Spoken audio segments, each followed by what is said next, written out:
Okej, rikthehemi në pjesën e 4 të emisionit, I cili është një emision intervist me zotin Hajdar Muneka, ish ambasadori i Republikës së Shqipërisë në Kine, gjithashtu edhe në Malajzi, por mos harrojmë që kur je në Kine, je I atashuar edhe në vendet limitrofe të saj, siç janë Australia, Zelanda e Re e tjera.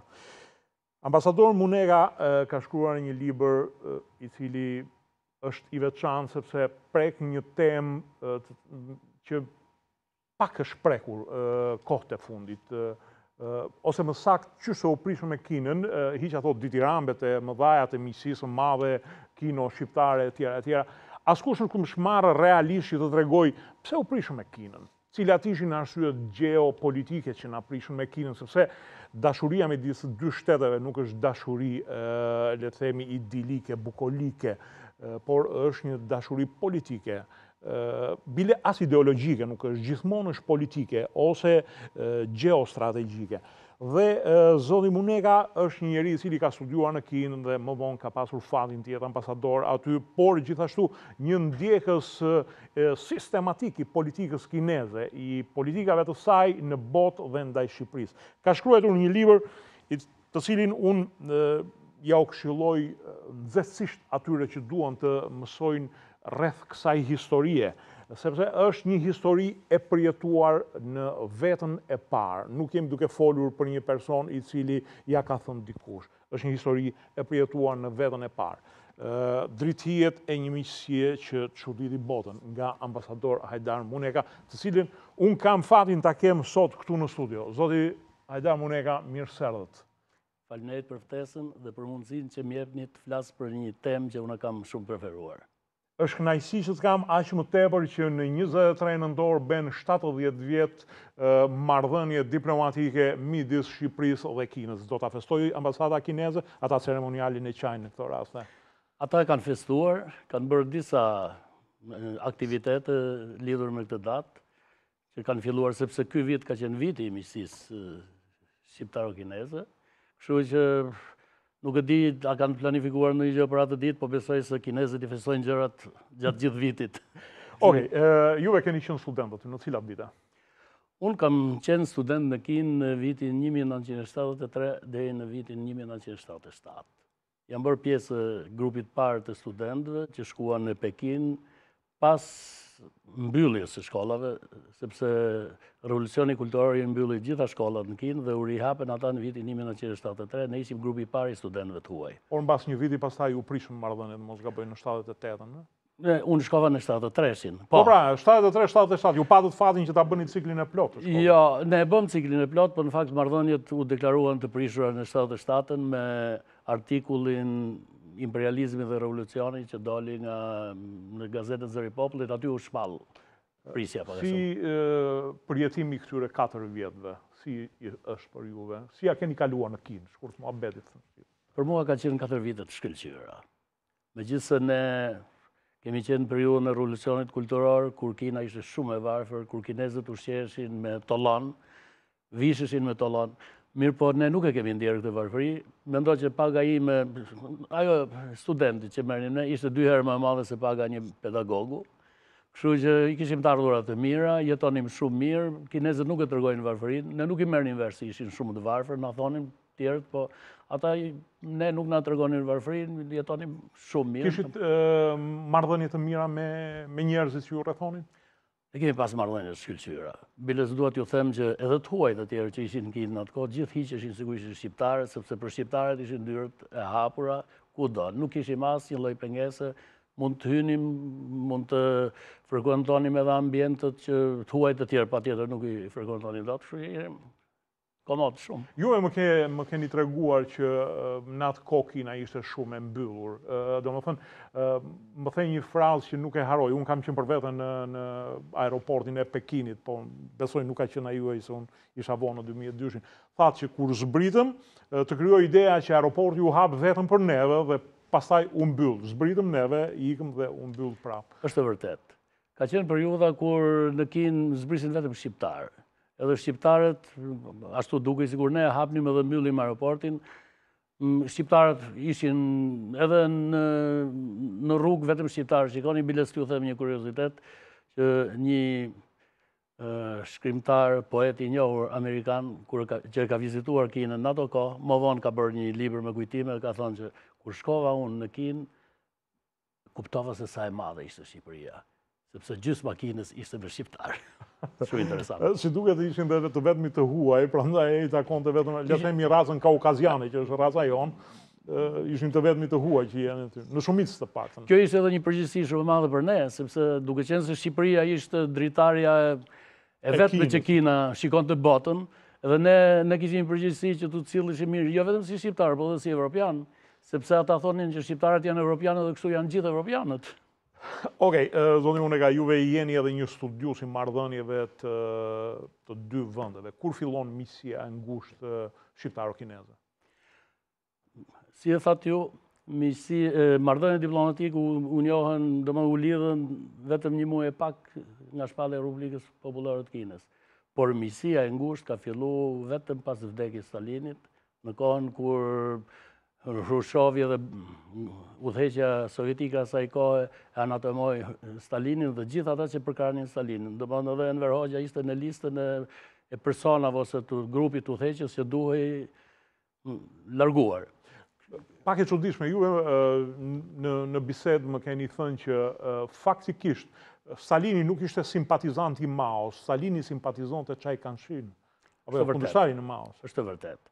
Në pamjen e parë duke sigur Stalini, ne kemi mësuar që Stalini ishte përkrahasi i Maos i Partisë Komuniste të Kinës. Sepse ishin dy e njëjta ideologji. Pak a shumë. Por faktikisht nëse i referohesh dokumenteve, materialeve të ndryshme dhe njerëzve që kanë jetuar atë kohë, Stalini më shumë ka përkrahur Chiang Kai-shin, edhe biles në udhëzimet që i ka thonë Mao Zedongit në ato këmbimet që kishin atë kohë në kuadrin e Kominternit, i ka thonë që lere Chiang Kai-shin të marrë jugun, mesin edhe jugun e Kinës, pjesën tjetër këte e shohim e bëjmë. Kështu që këto janë gjitha të shkruara, të dokumentuara. Stalini do më nëqofë se Kina do të kishte, Mao Zedongi do kishte ndjekur udhëzimet e Stalinit, ato Kina nuk do të ishte kjo që është sot. Do ishte ndarë në mes. Do ishte ndarë në mes, biles në 3 pjesë, ka mundësi. Në 3 pjesë. Atëherë, misia me neve, kur filloi në vitet 60, ajo që njohim mbas mbledhjes së Moskës? Misia me ne ka filluar në vitin 54-55, aty kanë qenë shkëmbimet e para, delegacioni i parë shqiptar ka shkuar në Kinë në 54, pastaj Enver Hoxha për herë të parë ka shkuar në Kinë në 56, në të fundit, ka marrë pjesë në një kongres partie, është takuar për herë të parë dhe të fundit me Mao Zedongin.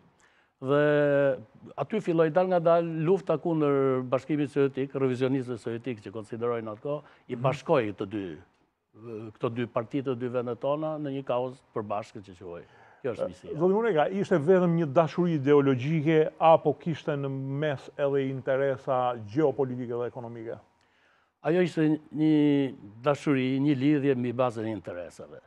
Por këto interesa i bashkonte ideologjia me përbashkët që kishin. Fakti që në momentin që perdja e ideologjisë ra, edhe marrëdhëniet tona morën secili shkojnë në drejtimin e vet. Ç'a konsistonte, ç'a jepnim neve Kinës? Interes kishte një popullsi 1 miliard që në atë kohë me një popullsi as 2 milionë. Kina ka pas interesa shumë të mëdha në lidhje me Shqipërinë. Ajo donte secili vend ose kushdo kur lidhet në një marrëdhënie do atë që i mungon. Edhe Kinës në atë kohë i mungonte përkrahja ideologjike. Kina nuk ishte asnjë, ishte si sanduiç mes Bashkimit Sovjetik dhe Shtetet Bashkuara të Amerikës. Shqipëria ishte një zë shumë i fortë. Në atë kohë ishte një zë i konsoliduar dhe përkrahja ideologjike në Europë. Në Europë. Në mes të Europës. Jo vetëm në Europë, por edhe në gjitha lëvizjet marksiste-leniniste që ishin nëpërbot, Enver Hoxha kishte një ndikim shumë të madh. Kështu që Kina e pikasi këtë, e pa që kjo ishte me të vërtetë e vlefshme, edhe i tha unë nga ty dua që të më ndihmosh në të mbështetjes nga ana ideologjike. Po, Kina, si ja shpëlloje, Enver Hoxha ishte, le themi, një dashnor ideologjisë, apo si Gjirokastrit donte edhe ndonjë lek. Po e banalizoj, po Kina çana dha neve. Jo, Enver Hoxha donte lekun, sepse po të shikosh më vonë, ku erdhi puna që filloi po paksoi leku edhe ideologjinë, ai e la me njanë. Kështu që ky pa interesa shumë të mëdha te Kina. Të gjitha projektet që la përgjysëm Bashkimi Sovjetik e asaj kohe, Kina i mori përsipër t'i bënte, fillimisht ky ishte premtimi.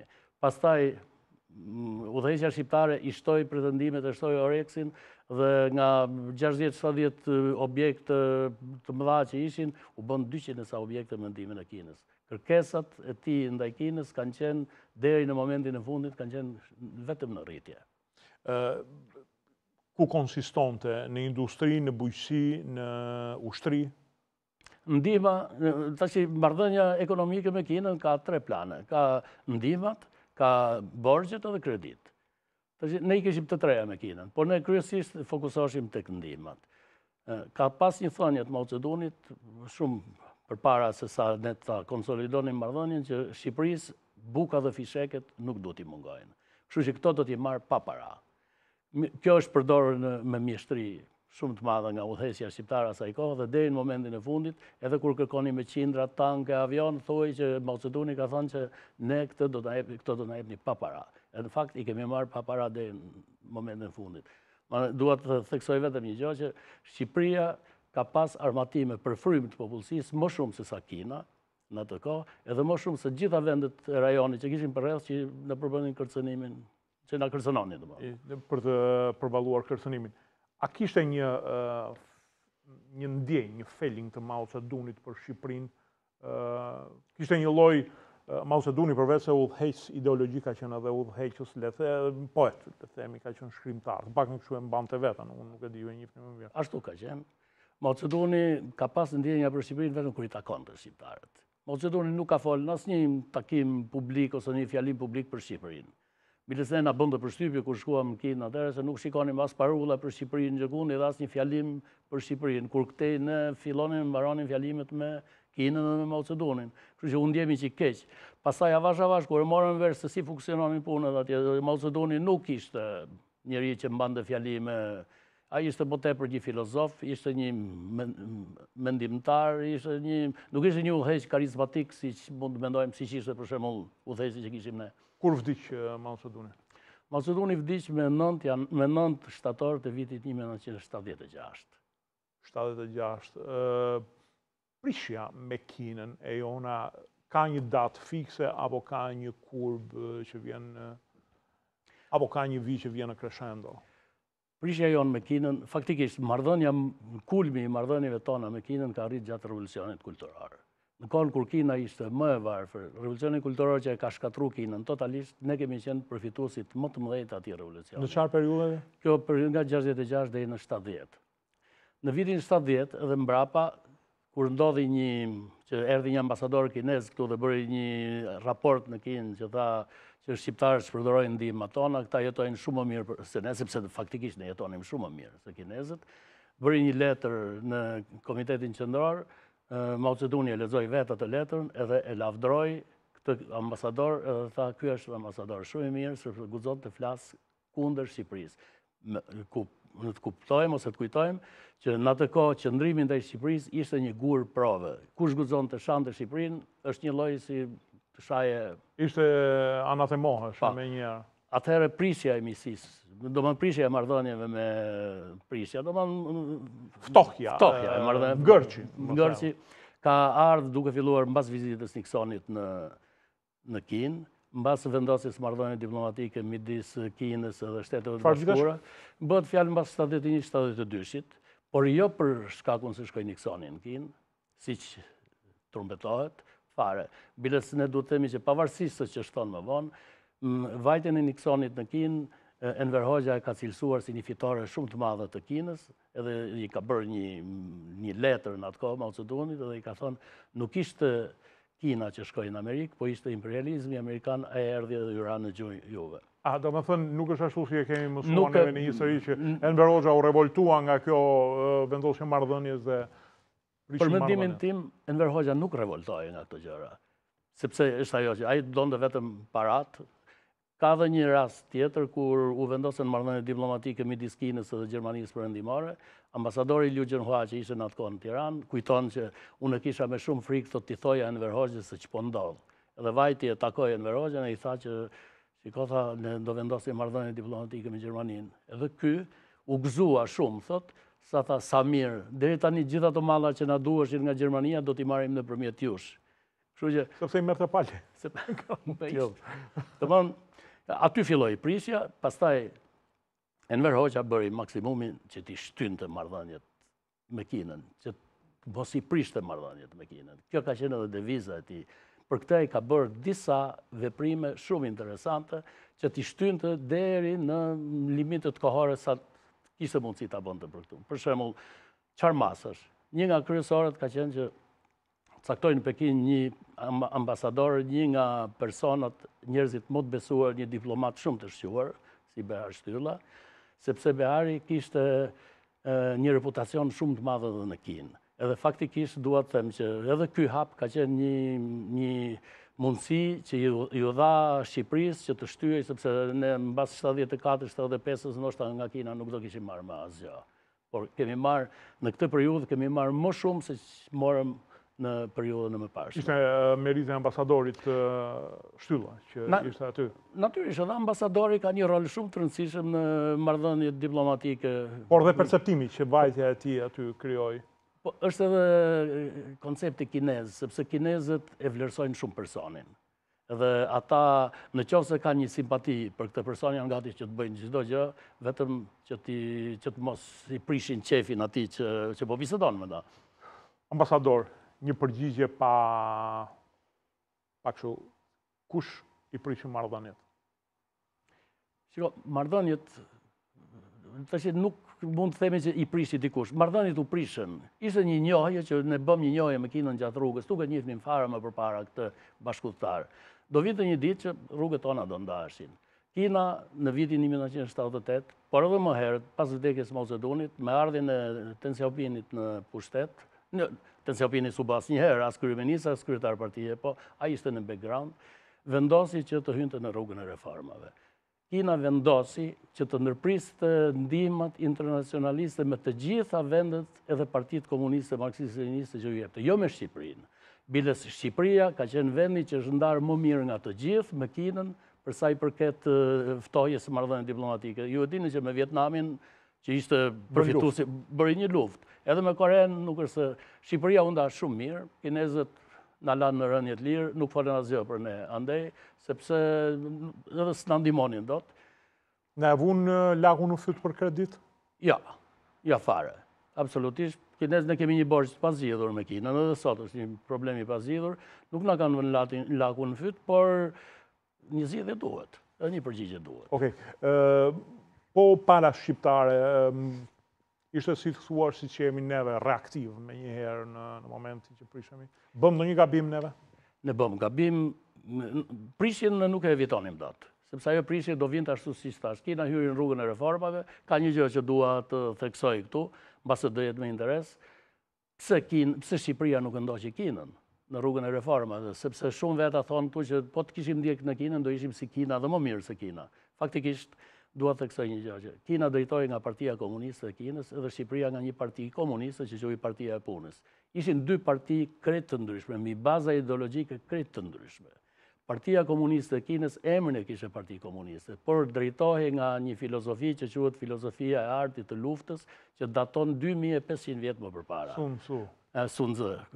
Ndërsa Partia e Punës së Shqipërisë nga doktrina marksiste-leniniste. Partia Komuniste e Kinës kishte një filozofi që mund të kthente edhe pronën private mbi mjetet e prodhimit, mund të...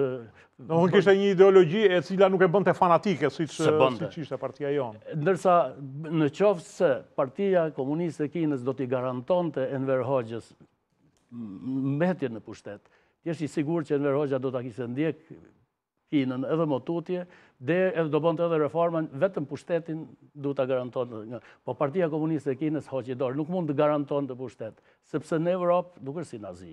Në Evropë nuk ka edhe Parti Komuniste, edhe treg të lirë. Edhe treg të lirë, edhe reformë. Ndërsa në Kinë ka edhe Parti Komuniste, edhe në Vietnam ka edhe Parti Komuniste, ka edhe reformë. Në fakt Eduard Ludwig e shpjegon këtë me një lloj ndryshimi psikologjia është kjo që thoni edhe juve, që tjetër reagojnë aziatikë dhe tjetër koncepte kanë, le të themi qytetërimi perëndimor për sa i përket, le të themi qasjes ndaj ideologjive dhe ndaj pushteteve. Zoti Muneka,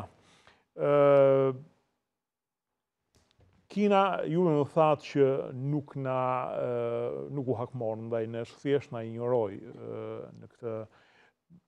Cilat ishin zhvillimet tona të mëvonshme? A mund të ndryshonim diçka neve në marrëdhëniet me Kinën? Ne faktikisht lufta kundër Kinës tek ne është bërë me veprat e Enver Hoxhes dhe me imperializmi revolucioni edhe me veprat e tij. Por nuk është se më vonë vazhdoj, biles për një farë periudhë në atë kohë unë punoja në Radio Tirana, kur ne flisnim kundër Kinës, erdhi urdhri që të ndërpritet, erdhi shumë shpejt urdhri që të ndërpritet sulmi ndaj Kinës, sepse kinezët nuk është se na kanë një borxh shumë të madh. Kështu që reagimi tek ne ka qenë, erdhi edhe kjo pjesë refraktare erdhi duke u zbut, ndërsa për palën kineze, kinezët u habitën se papritur u zhduk ky popull që na donin aq shumë, ky vend u zhduk nga harta. Mirë, pa ata ishin shumë të zonë me reformat, me punë të tyre, edhe ne na lanë në harres derisa Shqipëria u bë një pikë pa interes fare. Zoti Muneka, në çfarë periudhe keni qenë ambasador në Kinë juve? Unë kam qenë ambasador në vitin 1997 deri në 2000. A kishte mbetur ndonjë dashuri në këtë periudhë nga dashuria e dikushme midis Shqipërisë dhe Kinës? Unë, sepse përpara se të isha ambasador, unë kam qenë diplomat në ambasadën tonë atje, në Kinë kam gjetë një dashuri të jashtëzakonshme biles nga brezi im, ose një brez që e kishte jetuar periudhën e miqësisë midis dy vendeve tona, ka një dashuri edhe sot. Kinezët ishin të afektuar mbas Shqipërisë. Ata donin çdo gjë nga kultura shqiptare, besonin se shqiptarët ishin njerëz të dashur, njerëz të besës, njerëz të zgjuar. Kështu që ka pas biles për kuriozitet, presidenti kinez, kur ka vajtur presidenti ynë shqiptar për vizitë në Kinë përpara disa vitesh, presidenti kinez ka kënduar këngë shqiptare.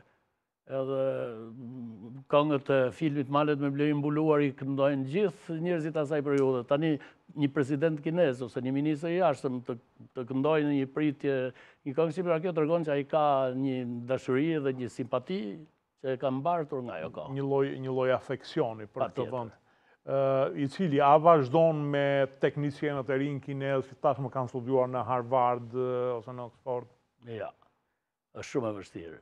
Sot në Kinë, për fat tonë të mirë, qeverisë brezi i fundit që njeh Shqipërinë, presidenti aktual kinez është i atij brezi, edhe kryeministri, por mbas këtij brezi, ti je i sigurt që Shqipërinë nuk do ta, sepse edhe tani kanë filluar ngatrojnë me Armeninë, me Algjerinë, domethënë Shqipëria dal nga dal po hiqet fare nga kujtesa e këtyre njerëzve, edhe nuk s'kan asnjë lloj interesi. Jo vetëm nga kujtesa institucionale, por edhe nga ajo historike, le të themi, njerëzore.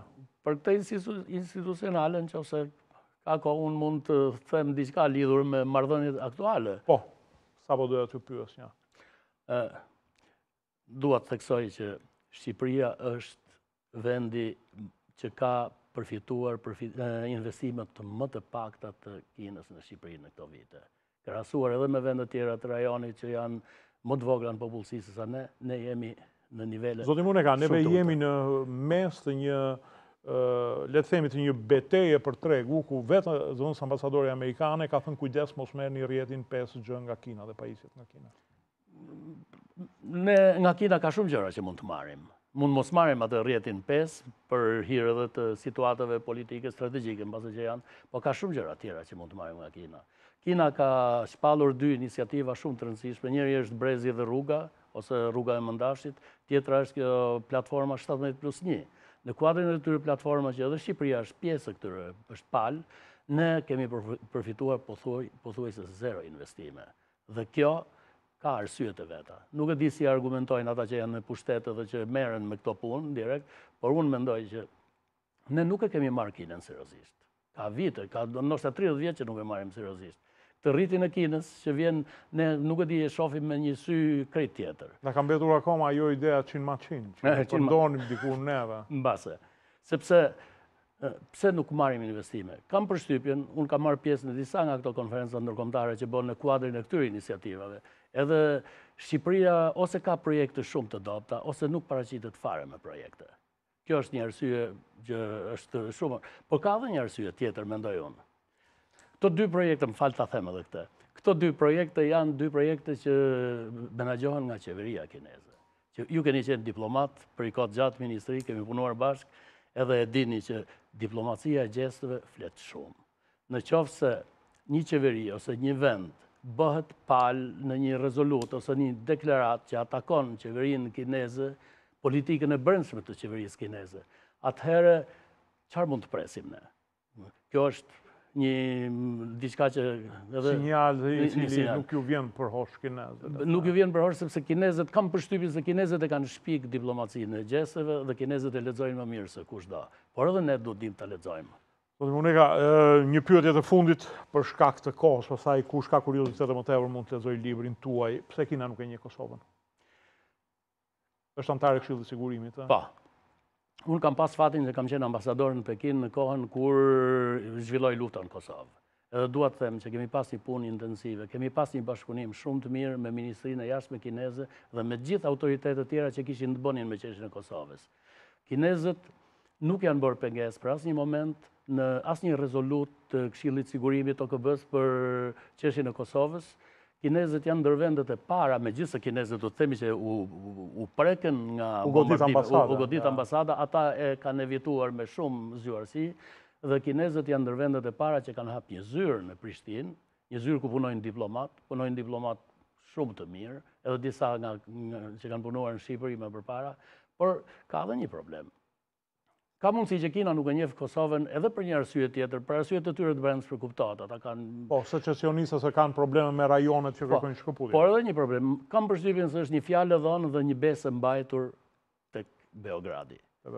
Sepse Beogradi ka 30 vjet që mban marrëdhënie të shkëlqyera me Kinën, e mbështet Kinën në gjithë politikën e saj të brendshme dhe të jashtme.